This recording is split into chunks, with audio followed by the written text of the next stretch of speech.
Mai am 29 de mașini de epocă în colecția tatălui meu. Serios, 29? Da. Suntem aici efectiv live în clădirea unde se află colecția impresionantă de mașini a domnului Adrian Borțică. Și tata îmi spunea: fiule, eu îl făceam de dimineață până seara ieșeam cu gagicile cu el. Iar după aia a urmat faimoasa mașină cu care m-am dat cu Sania pe ea când aveam 5 ani. Direct, se mai pot observa pe capotă acele urme? No. Nu, s-au revopsit între timp. S-au revopsit. Primisem eu de la mama cadou de ziua mea un Philip Patek Nautilus. Mamă, ce bani are? 250.000. 250.000 de euro ceas? Da. Și el pierdusem, nu mai știam unde e. Cu al doilea film documentar în memoria lui tata am câștigat canul studențesc. Serios? Da. Mamă, ce tare, să chiar te pricep. Felicitări, tata.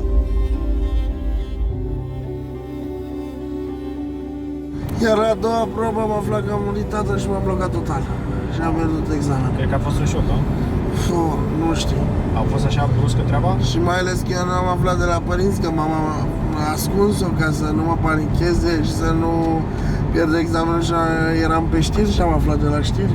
Toată colecția având câte o istorie și toate reprezentând o amintire pe care o retrăiesc de fiecare dată când mă uit cu ele alături de tatăl meu.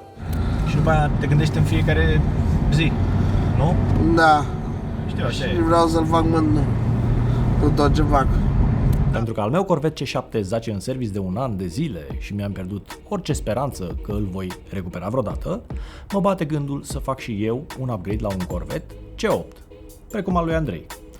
Mai ales că tocmai ce m-am întors din Statele Unite, patria Corvetului, și am devenit și mai interesat. M-am pus pe căutat anunțuri și vreau să vă arăt două dintre mașinile pe care le-am găsit, care aveau kilometraj foarte mic, la un preț foarte bun, dar am vrut să văd dacă ascunde ceva acest preț mic.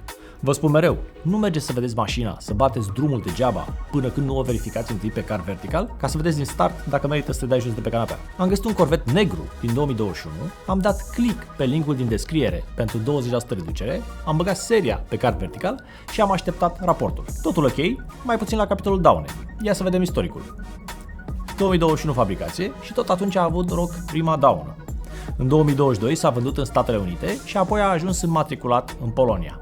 La kilometraj arată foarte bine, 1100 km e parfum, dar să vedem și pozele. Interiorul pare ok, aici deja este o problemă, 728 de mile și iată că dauna spate destul de serioasă arată că a fost lovită de tren. Probabil a fost daună totală. Hai să vă arăt și al doilea Corvette, de data asta alb. Folosim codul Andy Popescu pentru 20% reducere pe Car Vertical și băgăm seria. Verificăm cronologia, același traseu, fabricat în Statele Unite, daună în 2021, scos la vânzare în America în 2022 și apoi, hop, Polonia. Kilometrajul este mai mare, 9800 de km, dar arată ca nouă. Hai să vedem și pozele. În 2022 arată țiplă, frumos, se decapotează, nu ai ce comenta. Dar cu câteva luni în urmă, iată cum arăta. Lovitură serioasă în față, parcă lipsește toată partea dreaptă. Airbag sărit. Din spate arată ok. Dacă mașina arată ok și a fost reparată corect și prețul reflectă acele accidente, nu e motiv să nu cumperi mașina. Car Vertical te poate salva de vânzătorii necinstiți.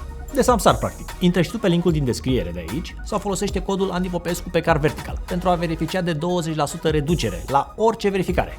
Și acum, hai să continuăm vlogul. Salut, sunt Andy și astăzi facem un vlog cu... Andrei Borțică. Cum am ajuns să facem vlog? Băi, noi ne-am întâlnit la primul eveniment la Republica.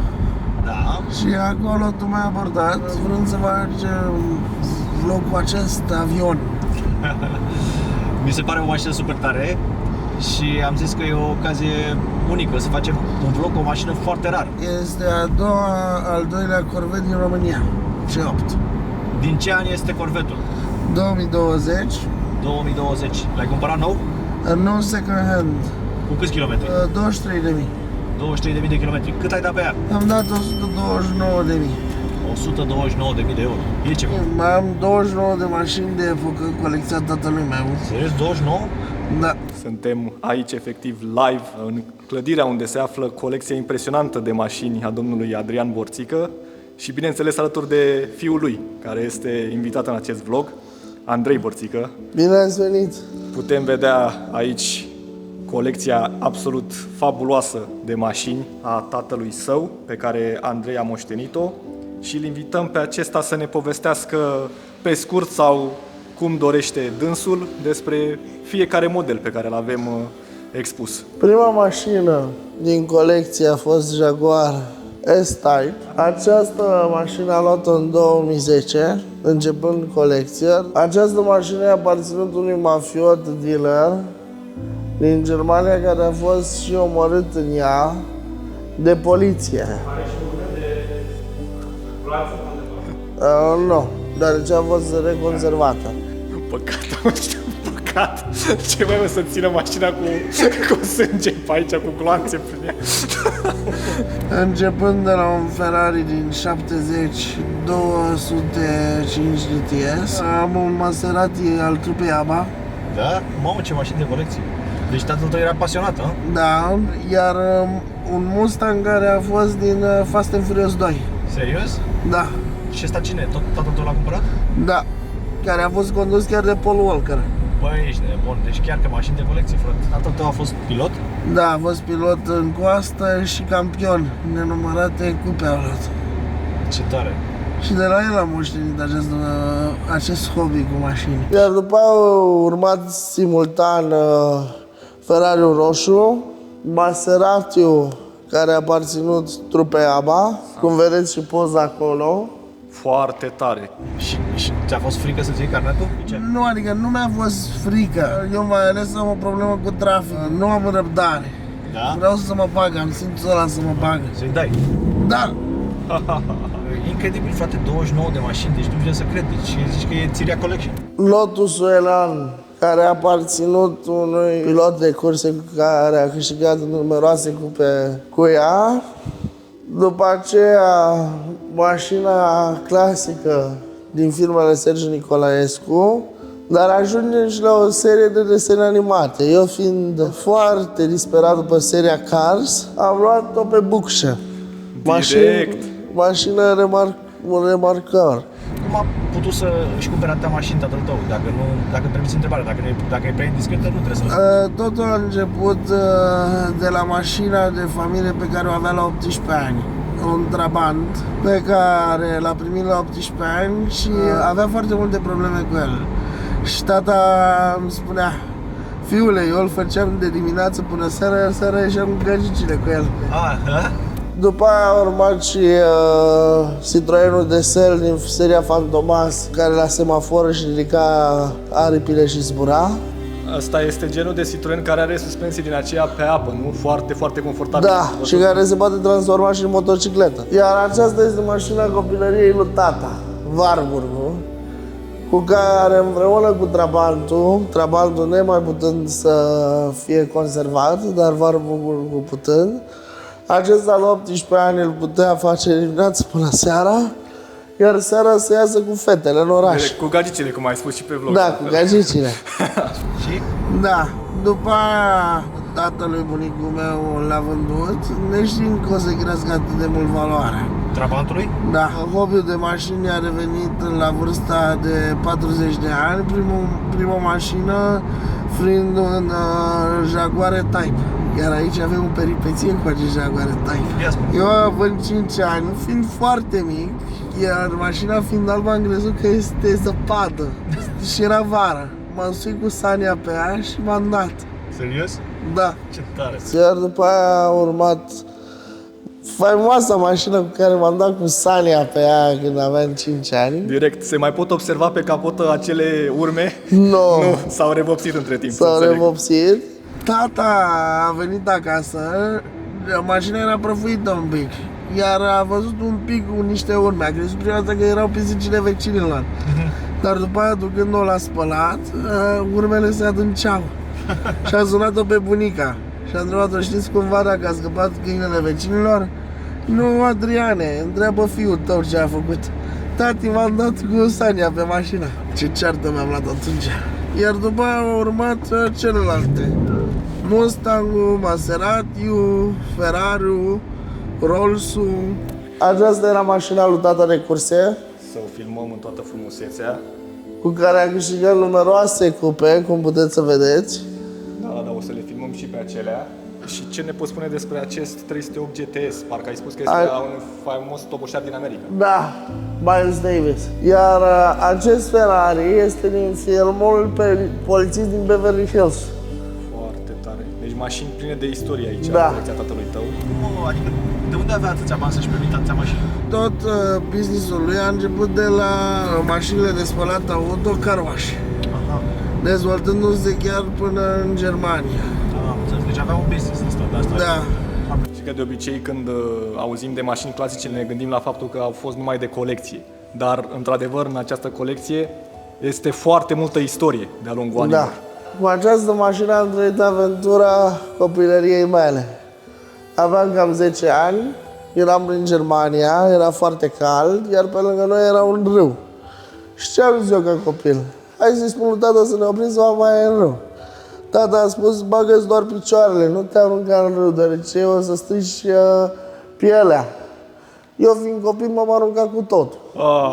Tata, neștiind ce să mai facă după, mi-a pus chiloții porc statuetă, bluza pe oglindă, iar pantalonii pe cealaltă oglindă. Iar începând să mergem așa, am început să fim claxonați. Ne-am oprit și ne-am dat seama că este chiar persoana la care am imatriculat Rolls-ul în Germania. Compozitorul muzicii pe care mi-a compus muzica filmului Memoria lui Tata. Foarte tare. Ea este regina colecției. Regina colecției, da. După aia am luat un restaurant în Monaco. Iar povestea cu restaurantul în Monaco are o istorie foarte mare. În timpul verii se organizează la Palatul din Monaco niște concerte. Da. Iar niște prieteni din familie ne-au spus să mergem la restaurantul Pinocchio să mâncăm. Ne-am ajuns acolo. Și pe data la pucă melancolia și îmi zice cum ar fi acest restaurant să fie al nostru Ce tare! și să mănânci aici. Mama a crezut prima dată că e o glumă, dar tata i-a spus, știi tu ce va fi? Iar în 2 ani a aflat tata că e de vânzare și l-a cumpărat. Ce tare, frate! Foarte tare! Seria 8 veche, Așa. pe care a luat-o tata în clasa 10-a din Monaco, pe care a făcut primul lui drum pentru a face mie surpriza de ziua mea în Barcelona. A reprezentat mașina colecției lui din Monaco, cea mai importantă. Deci avea o grămadă de business-uri tot. Da, anul trecut, în august, mi-am cumpărat o mașină, E93 Cabrio. Mamă, deci atâtea mașini ți-ai cumpărat și tu n-ai carnet. Da, și avea o problemă, nu înțeleg de ce nu mai pornea. Și mi-l las la service și eu am o plăcere și a ceasurilor. Aha, tu că ai Ferrari, ha? Da, Cât a costat ceasul ăsta? 3000 de euro din colecția lui tatăl meu. Aha. Primisem eu de la mama cadou de ziua mea un Philip Patek Nautilus. Mamă, ce bani era? 250.000. 250.000 de euro ceas? Da, și el pierdusem, nu mai știam unde e. Îl pierdusem. Și m-am dus la service și m-am gândit, hai să caut un pic în mașină, că știam că ultima dată când în mașină am fost, torpedoul nu mai se deschidea. A trebuit să scot cheia de la telecomandă și norocul meu a fost că acolo era. Ai găsit 250.000 de euro. Nu știu cu ce emoție am găsit. Serios? Da, Mamă. am E ca înnebunit. și când ți-ai pierdut mașina. Îți dai seama. Da. Mamă, frate, ce incredibil. Ne-ai spus, Andrei, puțin mai devreme că acum o săptămână jumate, fix după ce ai făcut vlogul cu Andy, ai avut o pățanie cu acel BMW pe care l-ai dus în anumite stage-uri, stage 2, stage 3, nu mai știu exact. Da. Din păcate, din cauza softului făcut, ni s-a oprit motorul în mers, șoferul fiind în viraj și neștiind ce să mai facă, ne-am răsturnat Să vedem. cu el. Aoleu. Ia uitați-vă. Și îl puteți vedea pe Andrei aici, în carne și oase după acest accident. Efectiv, mașina s-a răsturnat, cred că s-a răsturnat de câteva ori, nu? De 2 ori. De 2 ori. Da, uitați-vă cum arată plafonul. Dar s-a simțit de parcă nu se mă oprea. Da. Și acum ai spus că vrei să iei ce se mai poate salva de pe această mașină Și să pun pe o nouă mașină pe care am luat-o acum o săptămână, chiar după accident. Am înțeles. Și să fac cel mai puternic R91 din România. Deci ți-ai propus asta. Ai zis că după ce s-au întâmplat atâtea cu mașina asta, poate n-a fost să fie cu ea, dar cu următoarea sigur va fi. Da. Și nu ți-e frică să porți ceasul ăla la mână? Mie mi-ar fi frică. Îl port doar în Monaco, să fiu sincer. Da? În România nu. Ți-e frică? Da, mi-e frică. Mamă, frate. Am fost cadou de 20 de ani. Aha, ce tare, frate, să primești cadou de la 20 de ani, 250.000 de euro. Eu mă bucur să văd că sunt oameni care, chiar mă bucur, știi, să văd, sunt oameni care au o viață foarte mișto, știi? Știi că sunt o grămadă de oameni care ei când au probleme în viața lor, îi urăsc pe alți oameni care primesc de la părinți, știi? Îi urăsc că asta, în loc să se bucure pentru ei. Da, și sunt invidioși. Mamă, deci se duce să... piciorul. Și dă tracțiune în spate, că nu e 4x4 și vezi cum se duce. Deci n-am simțit deloc că pleacă mașina, frate. Adică simt mașina, am condus atâtea mașini și îmi dau seama, știi? Și uite, o calc. Ce cuplu are, deci are cuplu, frate. Asta înseamnă putere la turație scăzută. Da. Și asta ziceam, că e lipsă de inteligență emoțională pentru oamenii care nu știu să-și gestioneze emoțiile. Știi că dacă ei simt invidie... Dușmanii noștri. Dar nu sunt dușmani. De ce? E boală în polițiști? Da. Da, de ce? Că sunt contra vitezei. Păi da, dar nu e normal să fie contra vitezei când asta duce la accidente? Ba da, dacă ești cu cap știind să gestionezi această viteză, atunci este bine, nu ca vitezomanii noilor generații. Da.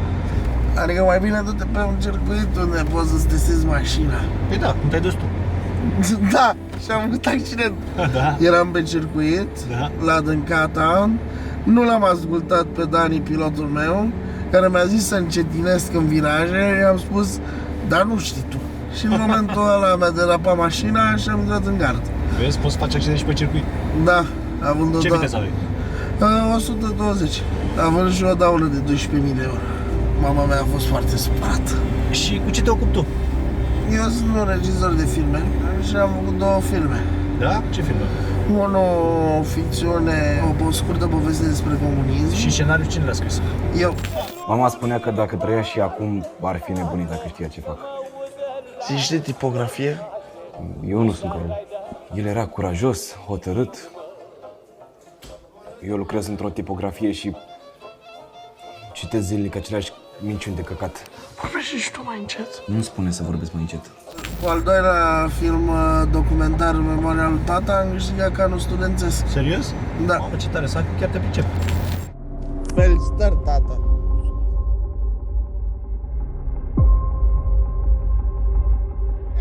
Nu mă interesează nici ofer! Ce ți-am zis, Andrei? Nu erai pregătit pentru așa ceva.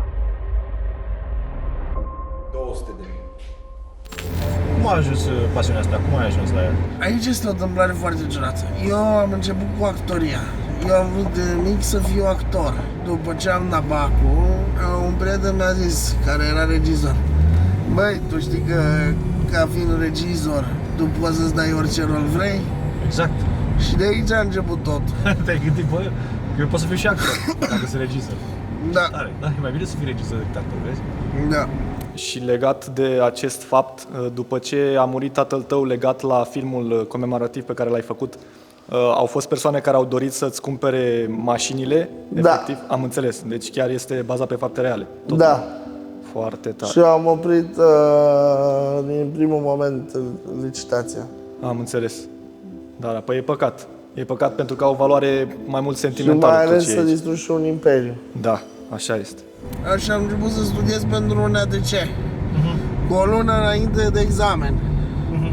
Terminasem toate filmele, începe sesiunea, am luat primul examen, cea mai grea probă din examen am trecut-o cu brio. Iar la a doua probă am aflat că am murit tatăl și m-am blocat total. Și am pierdut examen. Cred că a fost un șoc, nu? Nu știu. A fost așa bruscă treaba? Și mai ales că eu nu am aflat de la părinți că mama a ascuns-o ca să nu mă panicheze și să nu pierd examenul și eram pe știri și am aflat de la știri. A fost brusc, adică n-a suferit înainte? Nu, el a ascuns-o. Și la mine, dar la mine nu cred că a ascuns-o, pur și simplu a murit. Nu știu de ce a murit, știi? Mașina mea favorită din colecția aceasta, fiind de mic copil, este Mercedes 500 SL. Am înțeles. Deoarece mi-a plăcut mereu eleganța ei, dând un stil aparte. Toată colecția având câte o istorie și toate reprezentând o amintire pe care o retrăiesc de fiecare dată când mă uit cu ele alături de tatăl meu. Și după aia te gândești în fiecare zi, nu? Da, Știu, așa și e. vreau să-l fac mândru cu tot ce fac. Mă surprinde că mașina, deși am călcat-o până acum, n-a fugit deloc. Deci n-a fugit spatele, știi, ia să vedem. E o nublană. Deloc n-a fugit. Mamă, deloc n-a fugit și am călcat-o la fund. Deci are un control al stabilității foarte, foarte bun. Foarte bun. Vezi, e bine gândită. Ingineria, uite, plană. Corvetul meu, de exemplu, fuge foarte rău, știi? Tu ai călcat-o, cum se duce? Pierde aderența imediat. Dar asta e super bine gândit. Probabil și din cauza că are motorul pe spate, știi? Și atunci toate se duce pe spate și e și greu. Așa, și zi, după aia a intrat la... Am dat la a doua facultate la Hyperion, Da? intrând primul. Da? Da. Că înveți bine, ai învățat mereu bine? Am învățat mereu foarte bine, mai ales îmi place foarte mult istoria. La BAC, la istorie, am luat 10 curat. Ce tare, da? Eu am intrat la două facultăți. Am intrat prima dată la istorie, relații internaționale la buget, Da. dar mi-am înghețat-o ca să fac regia. Asta ți-a plăcut? Da, iar anul ăsta trebuie neapărat să merg la facultate de istorie să nu-mi pierd loc la buget.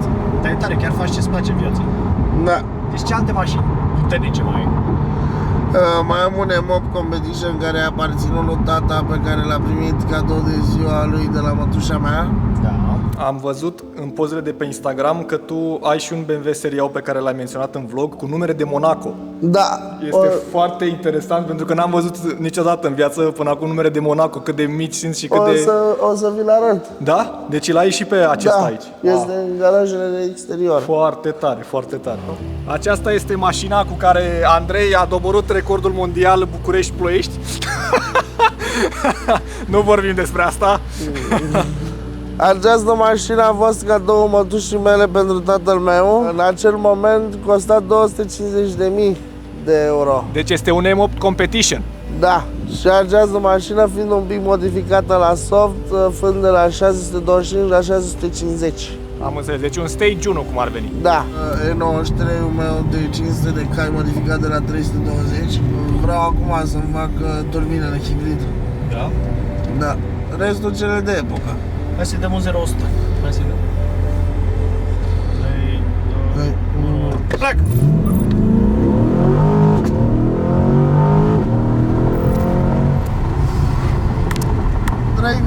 What? 3,6, frate. Hai, ești gata? Să activăm naveta. Mamă, ce bine stă. Mama, ai văzut senzația de parcă s-a ridicat pe două roți. 3,7. Cât am scos la antrenă? 3,6. 3,6. Tare rău, adică nu mi-e să cred că poate să pună puterea asta jos, frate. Doar cu tracțiune în spate. Ia.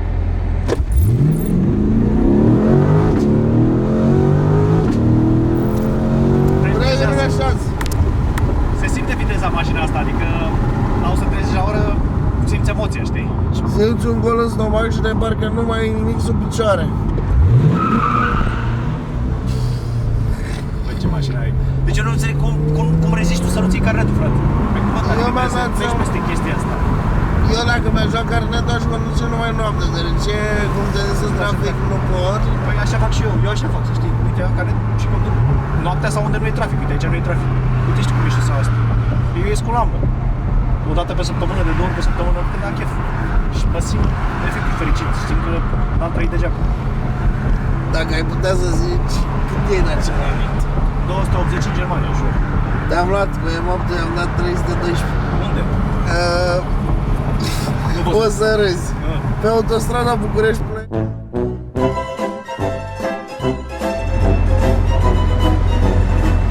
Salut! Eu vreau să văd care e mai puternic, Corvetul sau M8. Aha.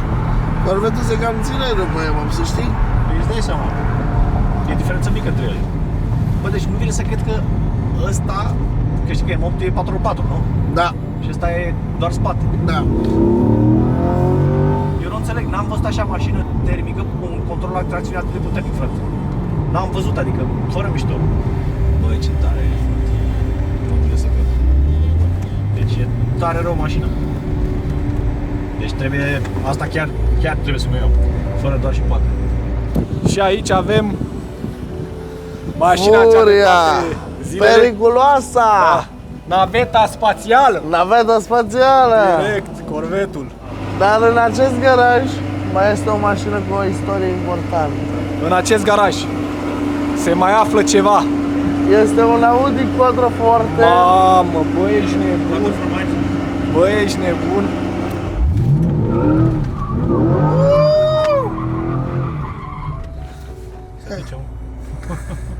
Vrei să-mi dea o dată? Da.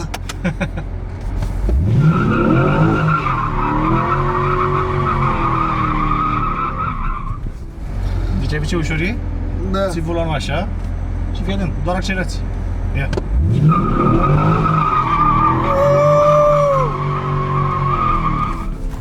Ai văzut? Deci incredibil, bă, trebuie să iei carnetul, frate. Și mașina ai și să o conduci doar pe circuit. Ia uite, ce bine stau. Ce uite? Vezi cum nu te lasă? Deci e o mașină tare asta, frate. Și confortabil, uite, și confortabil. Deci zici că e limuzină. Toți față de mob ziceau că scaunele par mai inconfortabile și când s-au așezat au zis că e casă. Și mă simt mai casă. Am o întâmplare cu seria 3-ul meu E93 decapitabil. Chiar după ce a ieșit fix din service, mă gândesc la o nebunie să facem o expediție. Șoferul meu pilot, Dan, nu știa, da, e pilot și la licența. Nu se gândea ce o să-l fac. A mers prima dată București-Londra, Londra-Paris, Paris-Monaco, Da. Monaco, Italia, unde am vizitat Florența, Siena, Lucca, Pistoia, aproape jumătate din Toscana. Iar după aia să ne întoarcem înapoi în Monaco. Și această aventură a durat 3 săptămâni, am parcurs 7000 de kilometri. Wow. Cu N93 abia ieșit din service, care după aia noi am aflat de la un alt service că puteam să mărim oricând că turbinele erau prăjite. Luați foc. Da, deoarece din cauza că turbinele erau prăjite, uleiul putea să intre la intercooler și orice flamă putea să ardă. Acest ursuleț l-am luat în august, mașina de curse cu care eu particip cu Dani la cursele de pe circuit. De pe adâncata. Da, luând și nu numeroase premii. La ultima cursă am luat premiul întâi, întrecându-ne cu numeroase mașini de epocă. Suntem doi urși. Da. Tata și-a dorit mereu un urs, dar n-am mai avut timp să-l achiziționeze, așa că l-am achiziționat eu. Da. Direct în memoria lui. Monaco. Dar ai stat mult în Italia? Mi se pare că vorbește așa ca un italian. Știi cum vorbesc italienii? Știu. Nu ți-am mai spus? Ba da, mi s-a mai spus. Vorbesc așa, ca un italiano, vero? Da. Nu? Tare. Vaffanculo! Exact. Da. Mangiami cazzo. Testa di cazzo.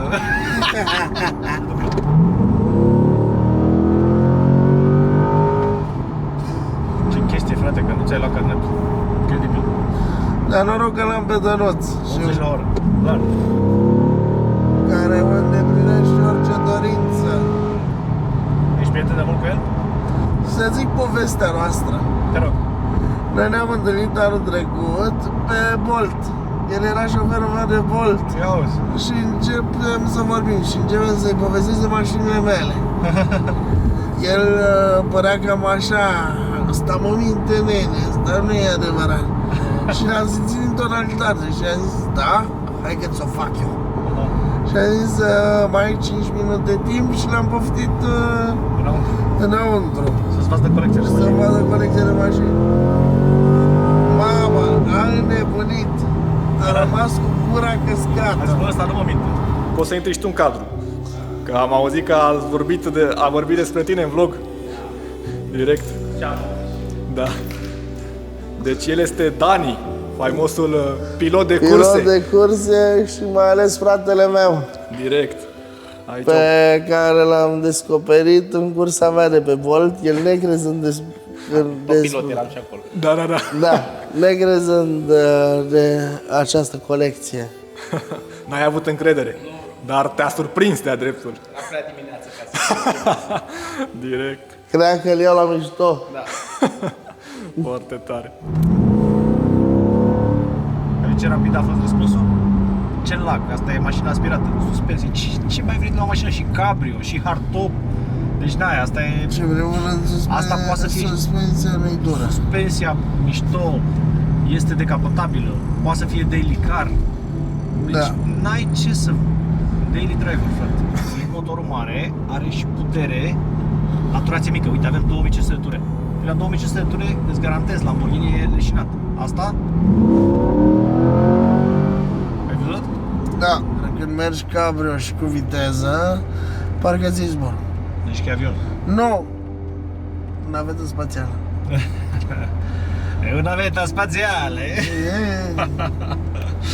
Băi, ești șmecheră mașina, bravo. Îți mai lipsește să scoată foc și zbori. Dar cum ai ales tu? Ce? Când ne-am întâlnit la Republic atunci.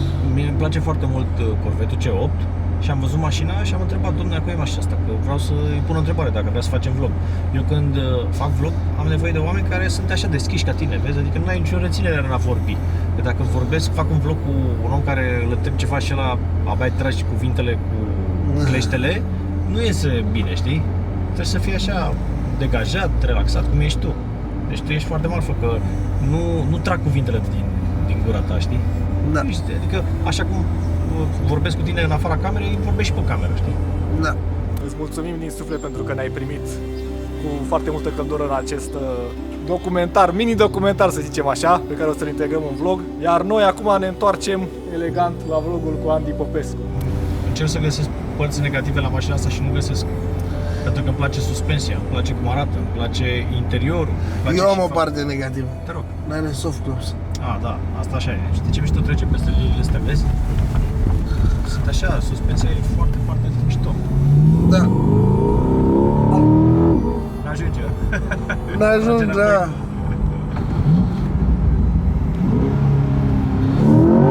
Oh! Ți-a plăcut? Mamă! Ok, acesta a fost vlogul. Lăsați-ne un comentariu, spuneți-vă cum vi se pare mașina și ne vedem mai jos la secțiunea de comentarii. Dați și voi un like sau un dislike. Lăsăm și Instagramul tău aici? Da. Care e Instagramul tău? Andrei Borțică 10. Îi dau așa un pic să vezi? Da. Oh!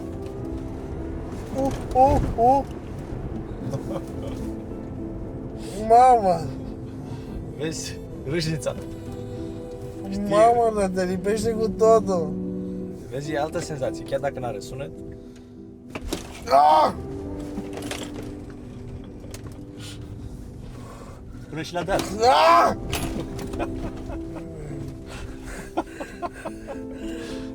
Mă sperii. Maica Dumnezeule. Și nici aici n-ai de ce să te apuci. Și dacă vrei, o să dai și de pe loc. Uite. Trebuie să facem un colaj cu reacțiile tale.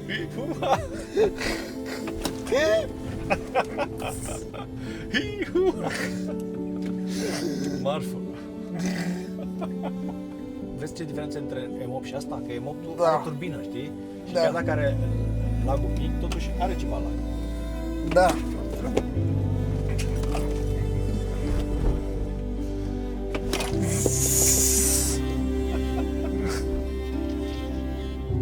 Îți oferă ceva senzații, chiar dacă e Da, bormașină. Zomer.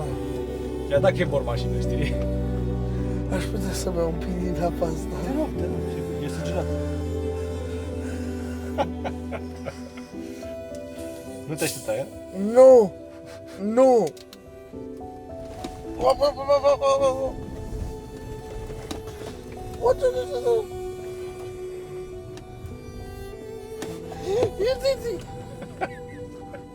Titi. Ce reacție ai? Mă țin. Stai așa mai relaxat.